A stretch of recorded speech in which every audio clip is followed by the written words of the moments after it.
أرسل هذه الكتب إلى أصحابها.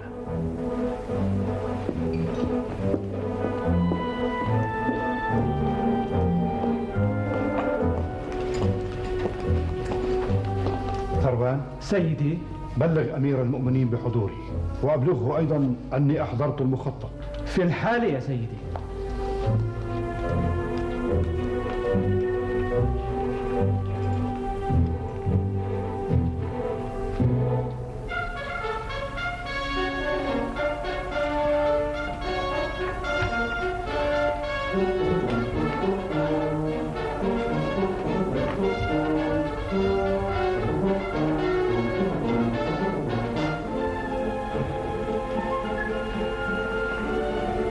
سرعان ما عدت يا رافع. نفذت أمر مولاي.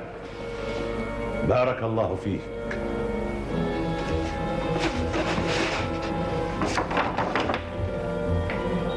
في أقل من ساعتين جئتني بمخطط كامل لتحركات المغول شمال سمرقند.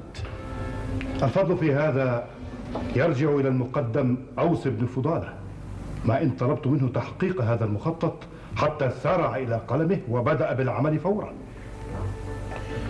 حسنا.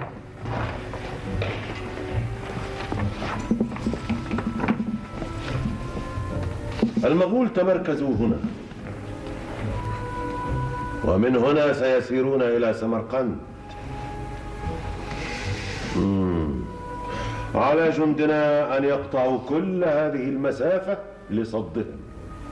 نعم يا أمير المؤمنين، إن جميع الفرق الموزعة في شتى أنحاء البلاد يلزمها حتى تتجمع 15 يوما على الأقل، وما بين 35 يوما إلى 40 لتصل جميعها إلى مشارف سمرقند.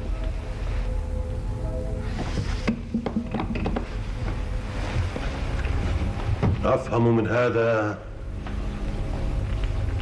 أن على سمرقند أن تصمد أمام المغول مدة شهرين حتى تصل إليها النجدة. نعم يا مولاي. وهل تستطيع سمرقند الصمود طوال هذه المدة؟ لا أدري يا مولاي.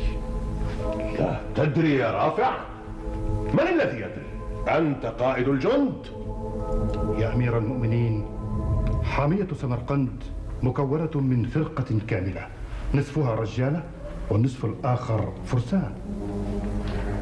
أسوارها متينة، تحصيناتها قوية. ما هي عيوبها؟ أين مراكز ضعفها؟ هل في الأسوار ثغرات ومنافذ؟ هذا ما أريد معرفته وبأسرع وقت ممكن، وبدون معرفة كل هذا لن يكون لنا تخطيط محكم التدبير. متى سأعرف كل ما أريد أيها القائد؟ بعد 12 يوما بإذن الله يا مولاي. من سترسل؟ المقدم أوس بن فضالة. متى سيبدأ مهمته؟ اليوم. حسنا، سأزوده بكتاب إلى والي سمرقند ليسهل له أمر مهمته. ثروان. مولاي. اجلس واكتب. أمر مولاي.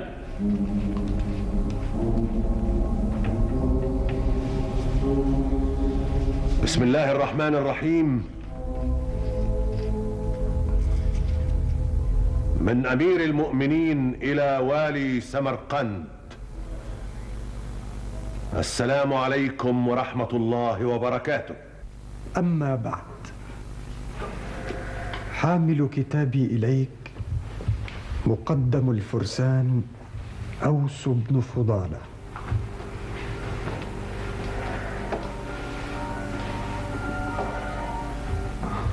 مرسل إلى سمرقند في مهمة سرية سيشرح لك تفاصيلها.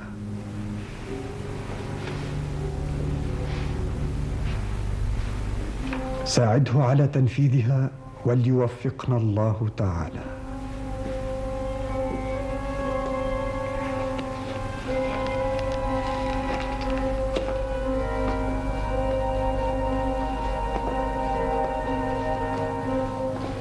مرحبا بك يا أوس. إني سعيد جدا بلقائك. لقد سمعت عنك الكثير من ولدي مهند. أنت إذن والد مهند؟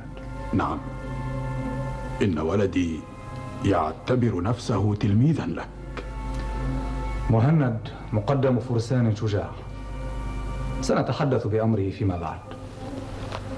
والآن يا مولاي الوالي، علي أن أطلعك على مهمتي وتفاصيلها. لما هذه العجلة يا أوس؟ ترتاح أولا، ثم نتناول طعام الغداء معا، ثم لا بأس بأن نتحدث بالتفاصيل. المعذرة يا مولاي، علي أن أخرج لتنفيذ مهمتي الآن. وعناء السفر؟ أنت قادم من بغداد. إني قادم يا مولاي في مهمة لا تحتمل التأجيل. حسنا، لنتحدث بالتفاصيل. مهمتي سرية. أعتقد أن كاتبك أبا مهند أهل للثقة، فيكفيه أنه والد مهند.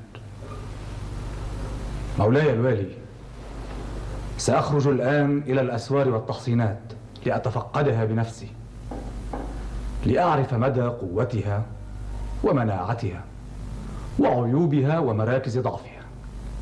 وماذا تطلب مني يا أوس؟ اختر لي رجلا لمرافقتي وتدوين كل ما أذكره له، شرط أن يكون مخلصا أمينا. مخلصا؟ إن رجالي... المعذرة يا مولاي،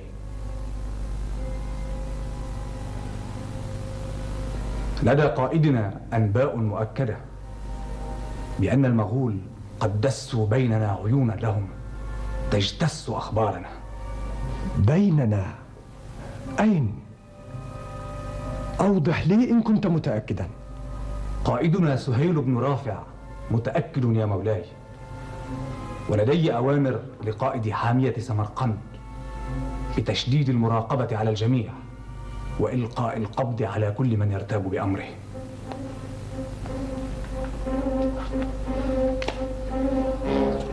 غريب هذا. يجب علي أيضا أن أحتاط للأمر. يجب أن نقبض على كل جساس للمغول ونعاقبه ليكون عبرة لغيره. من ستختار لمرافقتي يا مولاي؟ إما أن يخرج معك كاتبي أبو مهند أو قائد الحرس عمير بن واقد. ليكن قائد الحرس عمير بن واقد معي بملابس العامة مثلي. لا أريد أن يعرف أجسة المغول شيئا عن مهمتي. سأبلغ عمير حتى يستعد.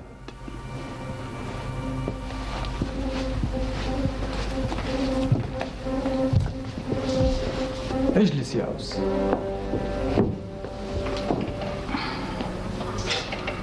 ريثما يستعد عمير، ماذا أستطيع أن أقدم لك؟ ألست جائعا؟ ألا تريد شرابا مبردا؟ لا، شكرا لك يا مولاي، أعزك الله وأكرمك. سيكون عمير هنا بعد قليل.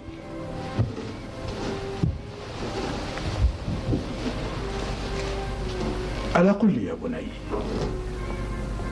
ألم ترى مهندا في بغداد قبل سفرك؟ ألم يصل بعد إلى سمرقند؟ هل سار إلينا؟ أجل، لقد طلب الإذن من قائدنا قبل حوالي الشهر. لم تكن بعد قد وردتنا أنباء استعداد المغول للمسير إلى سمرقند.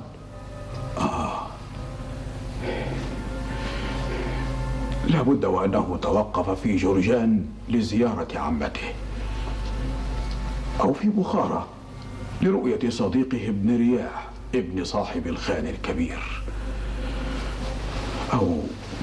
أو لعله توقف لدى الأقرباء في همدان، الله أعلم. أبلغه سلامي يا أبا مهند، وقل له أوس يرجو منك ألا تتأخر في سمرقند، فالمغول يستعدون للمسير لمحاصرتها، ويجب ألا يحاصر هنا. السلام على مولاي الوالي. وعليك السلام.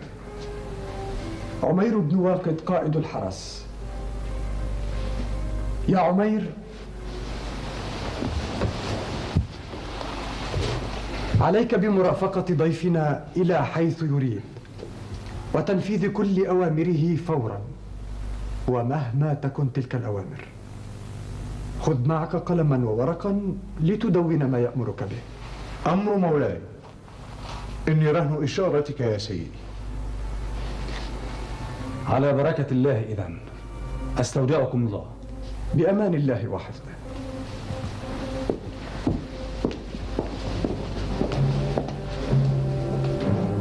حقا إنه رجل عظيم. إنه مخطط بارع جدا، ما خطط لمعركة أو لمهمة إلا ولاقت النجاح والنصر. حماك الله يا أوس بن فضالة ورعاك. ليوفقه الله ويسدد خطاه. آمين. أبا مهند، ألم تخبر أم مهند بقرب وصول ولدها؟ لابد وأنها بشوق إليه. شوق؟ وأي شوق؟ ليس لها حديث إلا عن مهند، وليس لها شكوى إلا من غياب مهند، وليس لها دعاء إلا ليحفظ الله مهند. إنه ولدنا الوحيد يا مولاي، الوحيد. إذن أسرع وأبلغها يا أبا مهند. إني ذاهب إليها. بأمان الله.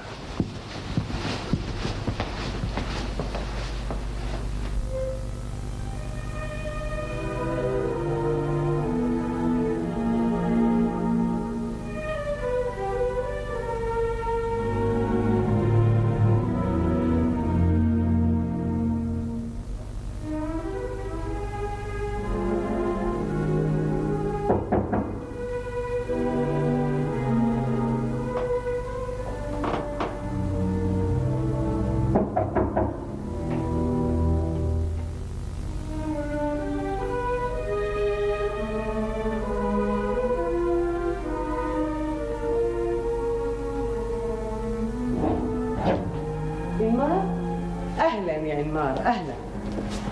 السلام عليك يا خالة. وعليك السلام. كيف حالك يا عمار؟ بخير والحمد لله. وأنت يا خالة؟ الحمد لله. منذ 3 أيام لم نرك يا عمار. صدقت يا خالة وإني لمقصر. لا يا عمار، إني لا أقصد هذا، ولكني عندما أراك أحس أني رأيت ولدي مهند. فأنتما معا منذ الصغر. لولا حبه للجندية والفروسية لبقينا معا. إنها إرادة الله يا بني. ما الجديد عنه يا خالة؟ ما من جديد لا تعرفه. آخر كتاب وصل منه كان منذ أكثر من شهرين. وأنا كذلك لم أتسلم منه أي كتاب منذ ذلك التاريخ. كم أنا بشوق إليك يا ولدي. أنا بشوق إليه أكثر. أكثر؟ أريد أن أراه ببزة مقدم الفرسان، فأنا لم أره بها من قبل. عندما جاء إلى سمرقند قبل 2 لم يكن بعد قد أصبح مقدم فرسان. أنت على حق يا عمار، ولكن متى سنراه؟ المغول يهددوننا بالمسير لمحاصرتنا، ولابد أن الجند الآن في حالة استعداد للقتال. صدقت يا خالة. ناشية. نعم يا ناشية. أهلا. إنمار، أنت هنا؟ لدي لكما نبأ سار جدا. خير. مهند سيكون بيننا بعد وقت قريب. مهند يا ولدي الحبيب، يا ولدي الغالي، الحمد لله الحمد لله. متى سيصل يا عماه ومتى غادر بغداد؟ لا أدري. جاء نبأ من بغداد أن مهند خرج إلى سمرقند لزيارة أهله. أبا مهند، وكف عن طرح الأسئلة واستعد لاستقباله. أما أنا فيجب أن أعود إلى الديوان. إلى اللقاء. إلى اللقاء. إلى اللقاء. إنمار، سيأتي مهند يا إنمار. سيأتي يا خالة وببزة مقدم الفرسان. ما أكرمك يا رب، ما أكرمك. إنها الحقيقة يا مولاي، أنا لم أخبر بها بل رأيتها بنفسي. رأيت بنفسك استعداد المغول للمسير إلينا؟ بل رأيتهم وقد بدأوا المسير فعلا. يجب أن أبلغ الأمر إلى أمير المؤمنين. قاتلك الله يا يوشخان يا ابن جنكيز خان، قاتلك الله أيها المتوحش. لقد أصدر الأمر بنفسه، ولما تأكدت من أن أمره قد نفذ وبدأ الجند بالمسير امتطيت جوادي وجئت إليك فورا يا مولاي. وماذا ينوي أن يفعل يوشخان هذا؟ ينوي محاصرة سمرقند والتمركز حولها. السلام على مولاي. وعليك السلام يا أبا مهند. تعال واسمع.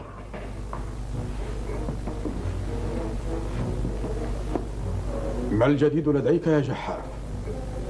لقد سار المغول بالفعل لمحاصرة سمرقند.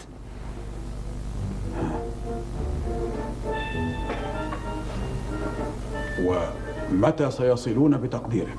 لست أدري، بعد يومين، بعد 3 أيام، ربما يوم واحد. جحاف، أريد أن أعرف كل شيء عنهم، عددهم، عدتهم، الفرسان، الرجال، العجول. أريد أن أعرف كل شيء. أمر مولاي، يومان فقط وأعود ومعي كل ما طلب مولاي الوالي. ولكن ماذا؟ المغول قاتلهم الله تعودوا على الدنانير الذهبية، وأنا أبذلها لهم بسخاء كي أعرف منهم ما أريد. خذ هذا ولا تتأخر علي. أطال الله بعمر مولاي وأمدك بالنصر العظيم. إلى اللقاء. بأمان الله.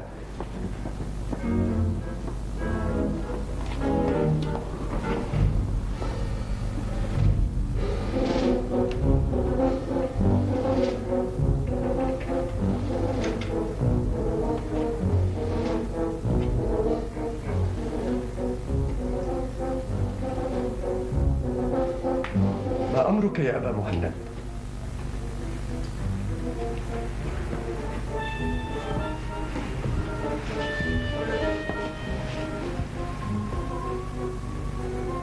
يجب أن نبلغ أمير المؤمنين بمسيرهم، وكذلك المقدم أوس وقائد الحامية.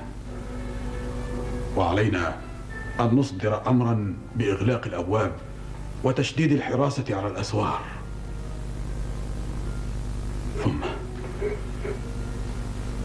ثم ولدي مهند، إنه لم يصل بعد إلى سمرقند. اهدأ يا أبا مهند، ولنبدأ بها واحدة فواحدة. أولا نكتب إلى أمير المؤمنين. السلام عليكم. وعليك السلام. أراك عدت يا عمير. نفذت أمر الضيف يا مولاي. أهو طلب منك أن تتركه؟ نعم يا مولاي. ألم تكن تدون ما يقوله لك؟ لم أدون شيئا يا مولاي، سرت معه حتى السور، وبعد ذلك قال لي عد أنت وسأكمل وحدي. أطعت أمره وعدت. حسنا، عد إلى عملك. أمر مولاي.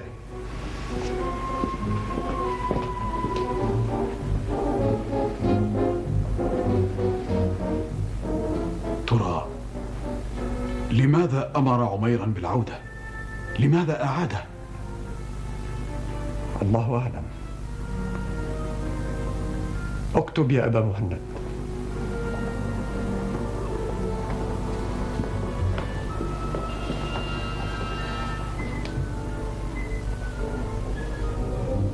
بسم الله الرحمن الرحيم.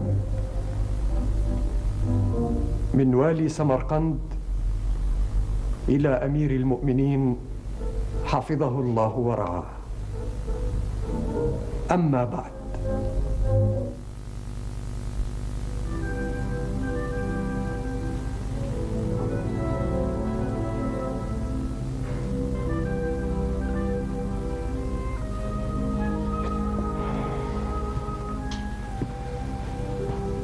يبدو أنني قد أطلت البقاء دون مفائدة.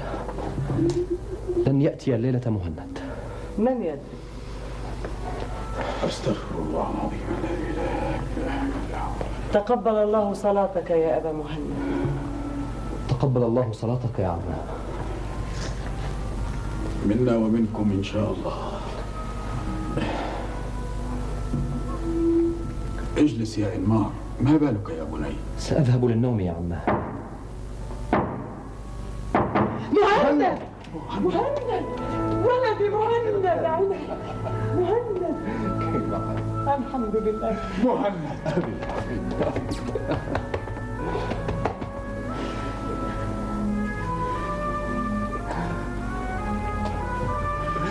ما مهند صديق العمر. كيف حالك؟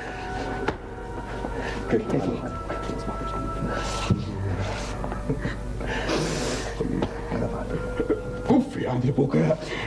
كف أنت أولا. قبل أي كلام أو حديث، قف هنا لأرى بزة مقدم الفرسان. هي اصبروا علي قليلا، وفي المرة القادمة سأحضر إلى سمرقند ببزة القائد. أليس هذا ما تريدينه يا أمي؟ بإذن الله العلي القدير. إنه كريم يا بني، إنه أكرم الأكرمين. والآن قبل أن أرتاح وقبل أن أجلس، ما قصة المغول؟ لقد ساروا يا بني لمحاصرة سمرقند. ألم تعلم بهذا بعد؟ ومن أين له أن يعلم يا إنمار؟ إذا كنا نحن ما علمنا به إلا اليوم فقط. وأنا إن أخبرتك فهذا لا يعني أن الناس كلهم يعرفون به. ومنذ متى ساروا ومتى سيصلون؟ سيصلون بين ليلة وضحاها، ولكن لقد احتطنا للأمر، وأمر الوالي بإغلاق الأبواب. شككت بهذا منذ رأيت الحراسة مشددة على الأسوار والأبواب مغلقة. لم يسمح لي بالدخول إلا بعدما عرف عني بعض الحراس. أين جوادك ومتاعك يا بني؟ في الحظيرة.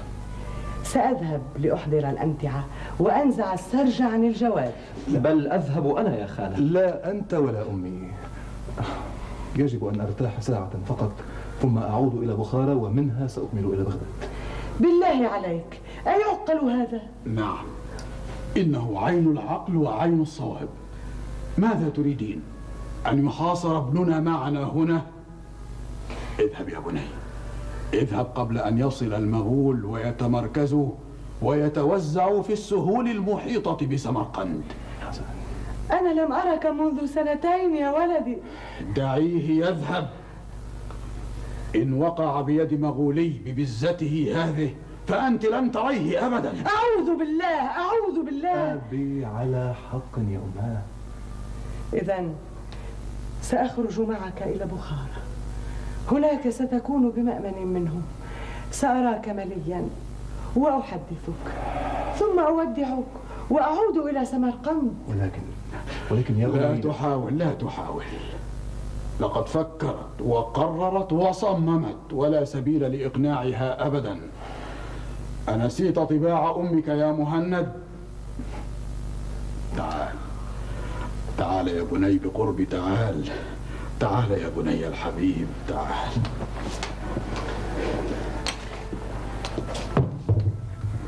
أنا أذهب معك إلى بخارى يا خالة. أحسنت. اذهب وأعد لنا الجياد وأنا سأعد الزاد والماء.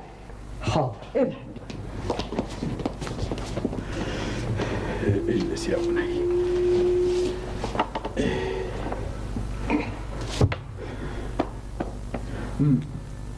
أخبرني، وغير هذا ما لديك أيضا؟ شيء. كنت أنوي الزواج، ولكن الحرب يا بني، أليس كذلك؟ نعم، الحرب. ومن الفتاة؟ سيما بنت رافع بن سهيل. ابنة قائد الجند؟ نعم. يا له من نبأ سار. هنيئا لك يا بني، هنيئا لك. شكرا لك يا ويبارك الله لكما. شكرا. إذا هذا هو سبب مجيئك إلى سمرقند. لقد تغير الآن يا أبي. عندما غادرت بغداد لم نكن بعد قد علمنا بشيء عن المغول. مهما يكن الأمر يا بني سأزودك بكل ما تطلب. عروسك ابنة رجل عظيم وكريم، ويجب أن تهيئ لها بيتا يليق بها. لا، لن أقدم على شيء الآن يا أبي. سأترك كل شيء إلى أن تهدأ الأمور ونرد المغول على أعقابهم. فإن كتب لي الله الحياة أكتب إليك أو أحضر إلى سمرقند، وإلا فأموالك يجب أن تبقى معك.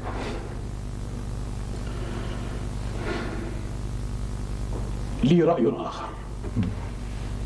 تحمل معك المال وتذهب برعاية الله إلى بغداد، وتسلمه فور وصولك إلى عمك وقائدك رافع، ثم تترك الأمور لتسير سيرها المعلوم عند رب العالمين.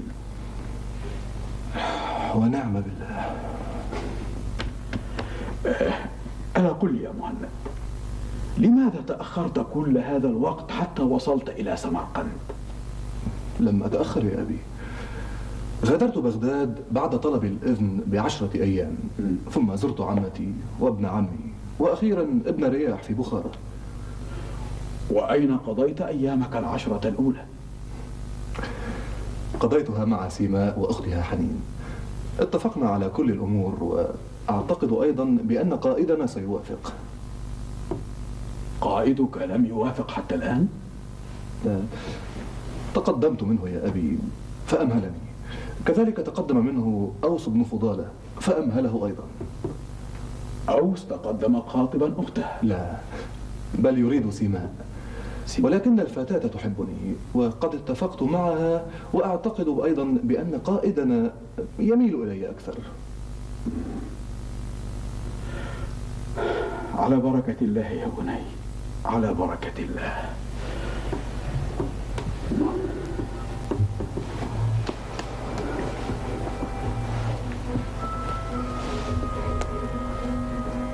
مهند،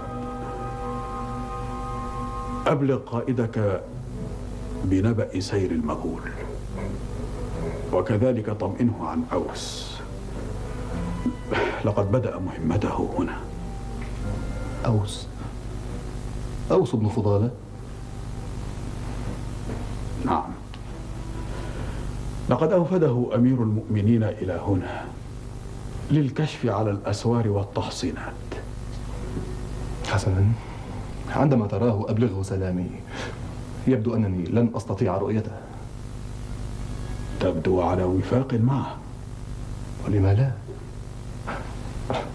أتقصد يا أبي بسبب سيماء؟ لا، إنه حتما لا يعرف أني أحبها، ولو عرف لما تقدم لها. ثم أوس أولا وأخيرا مدربي في الفروسية والقتال. بارك الله فيك يا بني، بارك الله فيك. أبي، أما آن لك أن تترك عملك في الديوان وتأتي إلى بغداد مع أمي لكي نعيش سويا؟ إيه يا بني.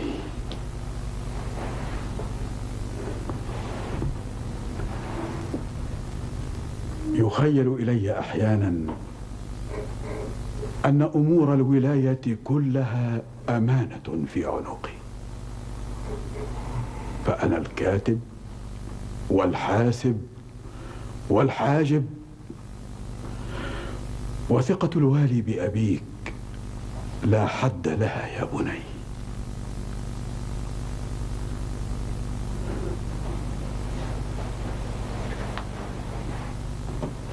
مهند،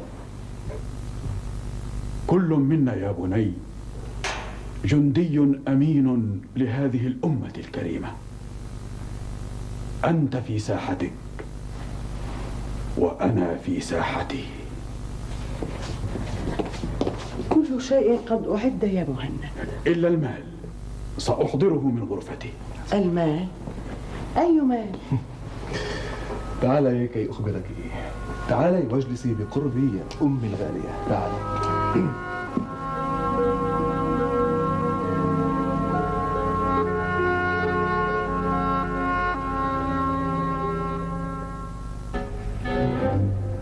هذا الأمر غريب، هذا الأمر لم يحدث هذا أبدا من قبل. أسعد الله صباح مولاي الوالي. وصباحك. لماذا تأخرت علي يا أبا مهند؟ أكان يجب أن أرسل حارسا إليك ليوقظك من نومك؟ طوال سنين خدمتي لم يحدث هذا يا مولاي، ولكنني بالأمس سهرت وأصابني أرق شديد، ولم يغمض لي جفن إلا بعد صلاة الفجر. المعذرة يا أبا مهند، ولكن الأمر خطير جدا. ضيفنا لم يعد حتى الآن، قضى ليلته في الخارج. في الخارج؟ أين؟ لا أدري أين. تراه خارج الأسوار أم في داخلها؟ أعتقد أنه خارجها. كيف عرفت يا عمير؟ قال لي الحراس إنه خرج قبل إغلاق الأبواب واتجه شمالا. شمالا؟ اتجه شمالا أي إلى المغول. لعله جساس لهم يا مولاي. اسكت بالله عليك يا عمير. من هو إذن؟ اخرج أنت الآن وسأرسل في طلبك بعد قليل. أمر مولاي. لعله جساس لهم. ما أكثر فطنتك يا عمير. المهم الآن ماذا علينا أن نفعل يا أبا مهند؟ لننتظر حتى المساء يا مولاي. إنه قائد حكيم مفكر، ولا بد أنه خرج ليستطلع أمور المغول على حقيقتها. ولكن في هذا خطر عليه. الخطر يا مولاي إذا عرف، أما إذا بقي كما هو الآن فليس عليه أي خطر. جحاف بالباب يا مولاي. جحاف؟ بالأمس كان هنا، ما الذي أعاده؟ ليدخل. أمر مولاي. الضيف. أي ضيف؟ ضيفك يا مولاي الوالي، لقد أسره المغول. جحاف، أنت متأكد؟ رأيته بنفسي، دخل بينهم، اندس بين صفوفهم، فارتابوا بأمره وألقوا القبض عليه. متى وصل إليهم؟ بالأمس خرج من هنا، فمتى وصل إلى صفوف المغول؟ لست أدري، كل ما أعرفه أني بينما كنت عائدا إلى سمرقند صباح الأمس رأيته واقفا مع القائد عمير. سألته عنه، قال إنه ضيف مولانا الوالي. فتبعت طريقي نحو الشمال، فإذا بي أرى الضيف أسيرا بأيديهم.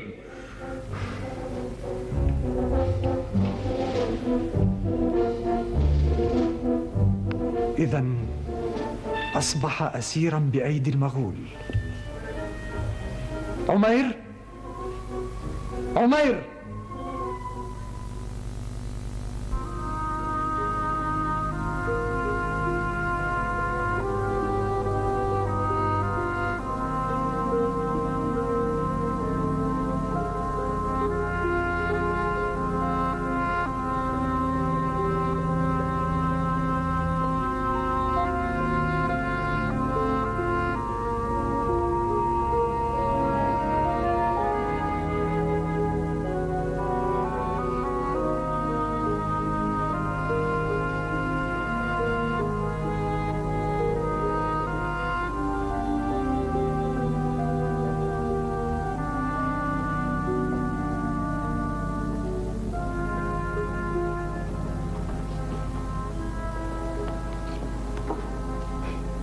لا يا حنين.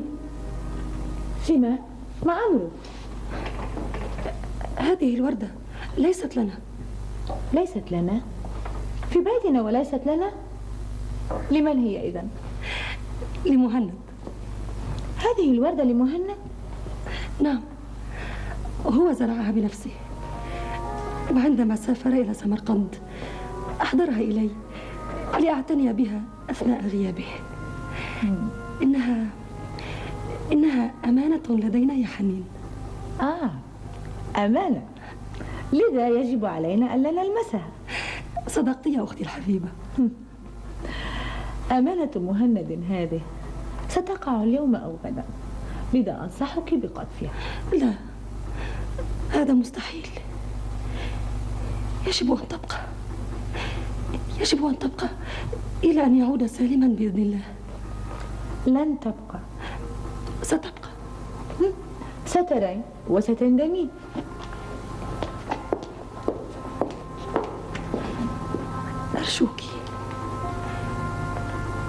أرجوك أيتها الوردة الجميلة العطرة، لا تسقطي.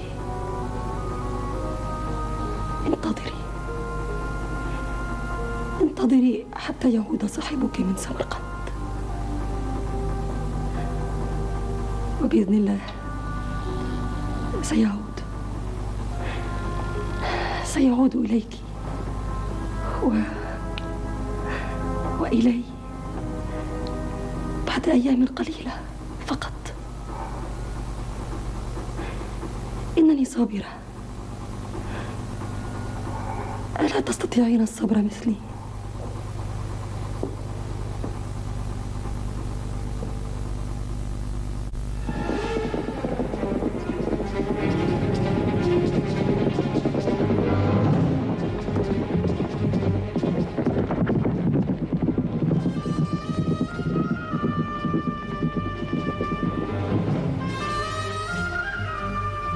إنه جندي، بل قائد. أعتقد أنه عمير قائد الحرس، أليس كذلك؟ أنا لا أعرفه. وأنا أيضا لا أعرفه، يبدو على عجل، لعله بمهمة. والآن يا أمي عليك أن تعودي إلى سمرقند. انمار، لا أريد أن أوصيك بهما، فأنت بمثابة أخي تماما. كن مطمئنا يا مهند، إني دائما رهن إشارتهما.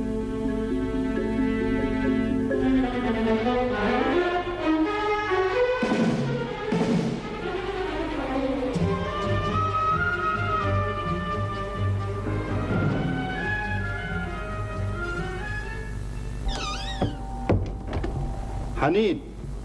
نعم يا أبي. إني ذاهب إلى قصر مولانا أمير المؤمنين. ذاهب؟ ولكنك عدت الآن منه يا أبي. جاء رسول يدعوني فورا إليه. المغول أيضا؟ الله أعلم يا ابنتي.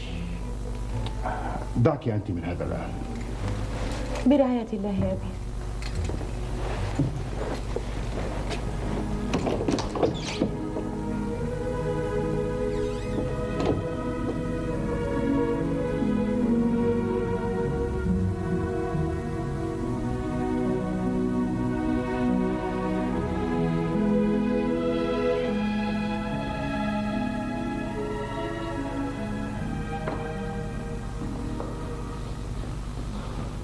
حنين، ما أمر أبي؟ لما كان يناديك؟ أرسل أمير المؤمنين يدعوه إليه الساعة. ألم يكن عنده؟ كان، ولكنه طلبه مجددا.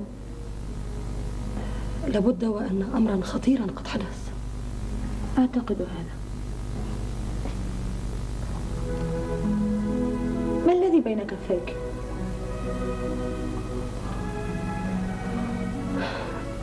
وردة مهند لقد وقعت. وأسفاه، لو أنها انتظرت بضعة أيام أيضا.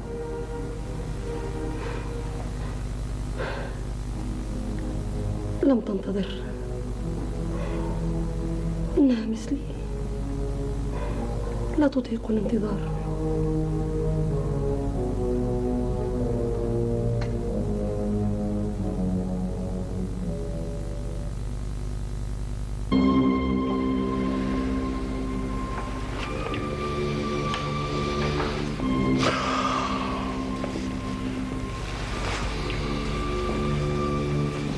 اجلس يا عمير، إنك متعب. شكرا لك يا مولاي وأطال الله بعمرك. إني آمرك بالجلوس. يا أمير المؤمنين، إنما حسنا، سأجلس أنا أيضا.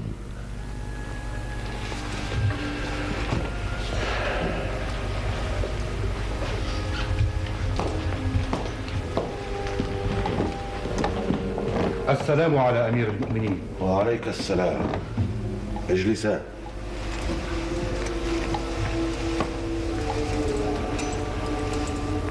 رافع، أمر جلل جعلني أدعوك. خيرا إن شاء الله يا مولاي. قائد حرس الوالي عمير بن واقد وصل الآن من سمرقند ليبلغني بأن المقدم أوس بن فضالة اندس في صفوف المغول ووقع أسيرا بأيديهم،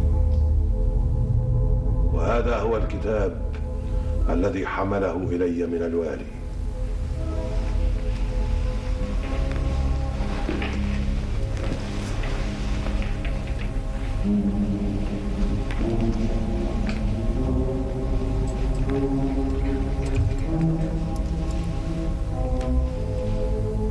وقع أسيرا بأيديهم.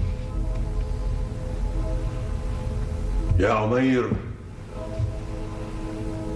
كم رجل في البلاد يعرف بأمر وقوع أوس في الأسر؟ أمير المؤمنين أعزه الله والقائد رافع بن سهيل ومولانا الوالي وكاتبه، وأنا علمت حينما تسلمت هذا الكتاب. والرجل الذي أبلغك بالأمر؟ إن الرجل لا يعرف حقيقة الأمر يا سيدي. إذن نحن 5 فقط. وإن أصبحنا 6 فاعلم أني سأقطع رأسك. سيدي، القائد على حق يا عمير. نحن 5 ويجب أن نبقى 5. أخبرني يا عمير، أتعتقد بأن المغول سيكشفون حقيقة أوس؟ تكلم. يا أمير المؤمنين، المقدم أوس لن يكشف نفسه أمامه، ولكن الذي أخشاه هو أن يتعرف أحد عليه هناك.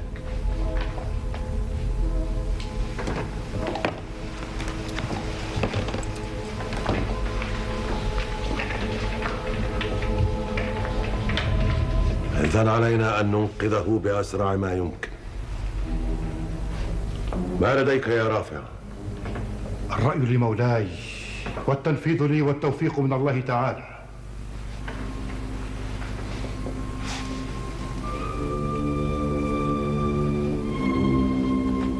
رافع.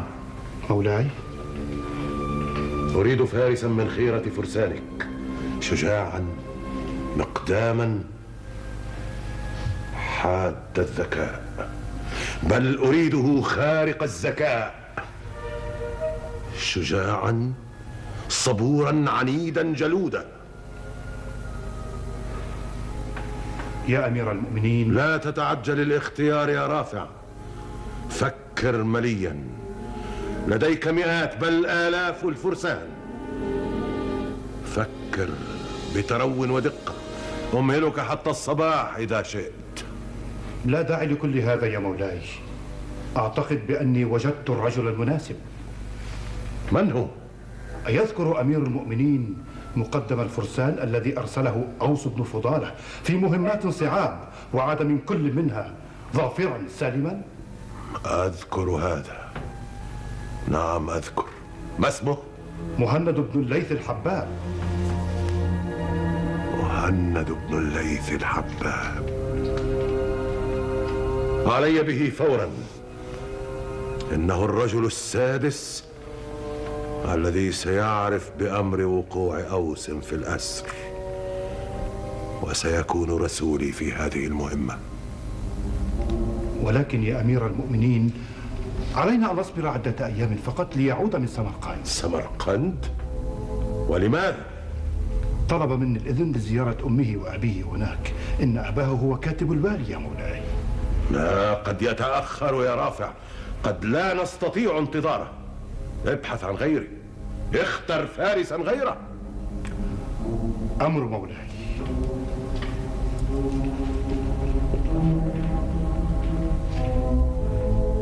ثروان. مولاي. افرد جناحا خاصا للقائد عمير، وامنع عنه الزيارة والحديث، ونفذ جميع طلباته. نستطيع الذهاب للراحة يا عمير. بأمان الله. شكرا لك يا أمير المؤمنين، وأطال الله بعمرك.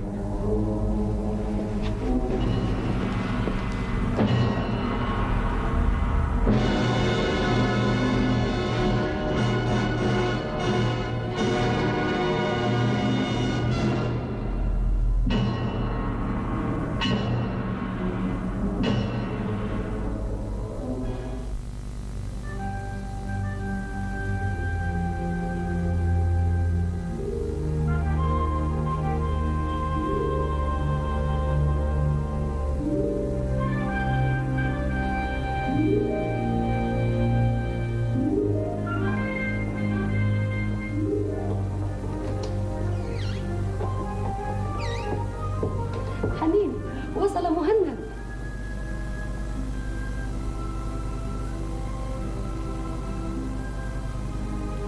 ما أمرك يا حنين؟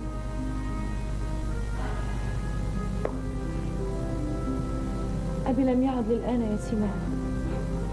وماذا في الأمر؟ من عادته أن يبقى الليل بطوله عند أمير المؤمنين. نعم، ولكنه يرسل من يخبرنا، وهذه المرة لم يفعل. خرج مساء عندما أرسل أمير المؤمنين بطلبه، ولم يعد حتى الآن. يجب أن نرسل أحد الحرس للسؤال عنه. لقد أرسلت يا سماء، ولم يعد حتى الآن. إذن سأخبر مهند بأننا لن نستطيع استقباله الآن. أقلت مهند؟ نعم، إنه في الحديقة ينتظر أن تأذني له بالدخول.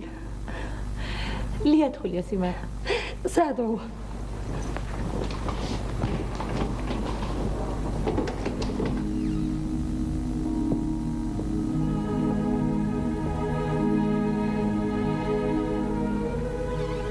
السلام عليكم يا أختي. وعليك السلام يا مهند. حمدا لله على سلامتك. متى وصلت بغداد؟ وصلت فجر اليوم. كيف حال سيد القائد؟ بخير إن شاء الله. وأنت كيف تركت أمك وأباك؟ حالهما يا حنين كحال أهل سمرقند. عندما غادرتها كان المغول يتقدمون لمحاصرة أسوارها، لذلك لم يتسنى لي إحضار شيء من الهدايا أو الألطاف السمرقندية التي وعدتكما بها، إنما أحضرت معي هذا المال. أخبرت أمك وأباك إذن؟ أخبرت أبي فوافق فورا، ولكن أمي لم تقبل. لم تقبل؟ وجئت بكل هذا المال؟ قالت إنها تريد لابنها فتاة من سمرقند. إذن ليس أمامي إلا أن أقبل بالمقدم أوصي ابن فضالة.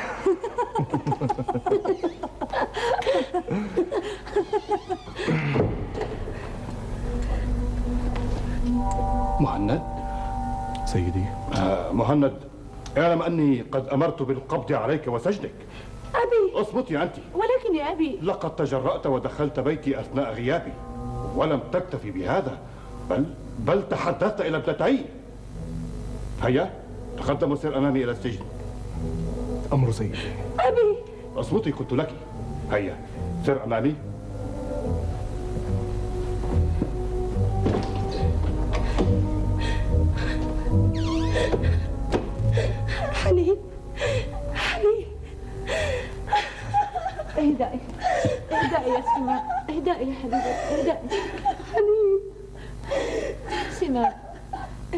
حبيبتي.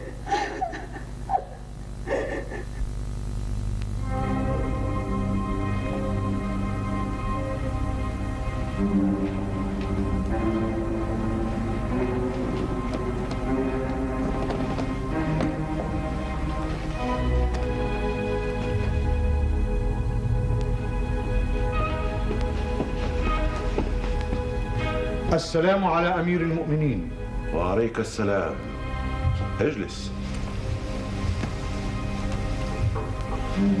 يبدو أنك لم تنل قسطا وافيا من الراحة يا عمير. إنني بحمد الله وشكره بأحسن حال، أعز الله أمير المؤمنين. فلأمر هام طلبت مقابلتي؟ للأمر الذي يشغلنا جميعا يا أمير المؤمنين. ما لديك يا عمير؟ يا أمير المؤمنين، الوقت يمر والرجل أسير، ويبدو أن القائد رافع لم يعثر بعد على الفارس المطلوب، لذا أضع نفسي رهن إشارتك يا مولاي لتنفيذ المهمة. إن هذه المهمة يا عمير يجب أن... السلام على أمير المؤمنين. وعليك السلام يا رافع. وجدت مهندا يا مولاي. الحمد لله. أين هو؟ أمرت بالقبض عليه وإلقائه في سجن القصر. أحسنت صنعا. تستطيع العودة إلى جناحك يا عمير. أمر مولاي. هل آمر بإحضاره يا مولاي؟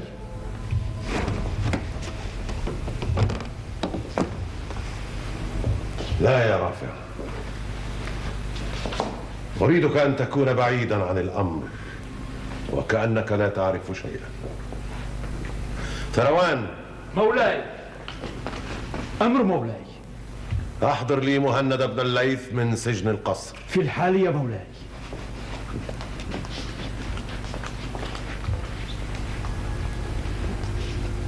لأي ذنب سجنته يا رافع؟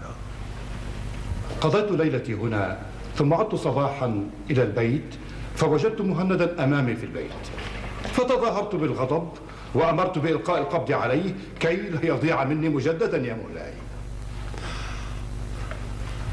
ولماذا كان في بيتك؟ مهند يا مولاي تقدم خاطبا ابنتي سيماء، فأمهلته نظرا للحالة التي نحن فيها، ولكن يبدو أنه متفق مع سيناء وأختها الكبرى على كل شيء. جئت بالمقدم مهند بن الليث. ليدخل فورا. أمر مولاي. اخرج أنت من هنا يا رافع، لا أريده أن يراك هنا معي الآن. أمر مولاي.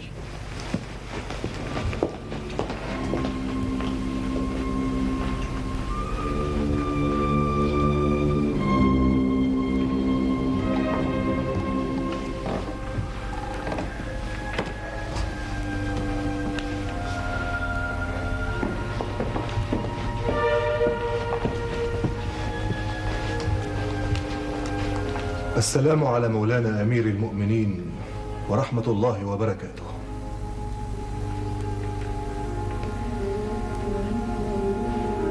وعليك السلام.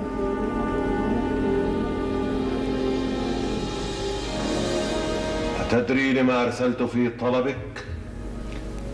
الله أعلم بالسرائر يا أمير المؤمنين، ولكني أرجو كل الخير من يد ما نلت منها إلا الخير.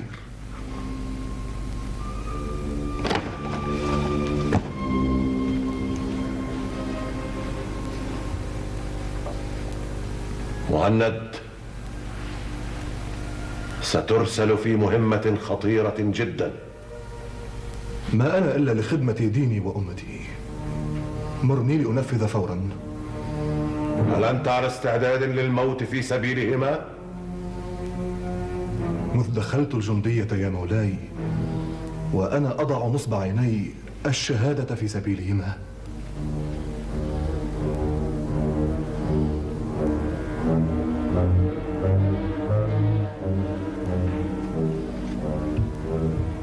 مهند بن الليث، سترسل في مهمة خطيرة جدا لم يسبق لك أن ذهبت في مثلها،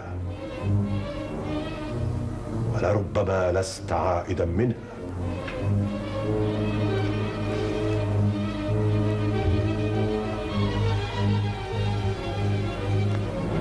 مهند، عليك منذ اللحظة أن تنسى بأنك مهند وأنك ابن الليث الحباب.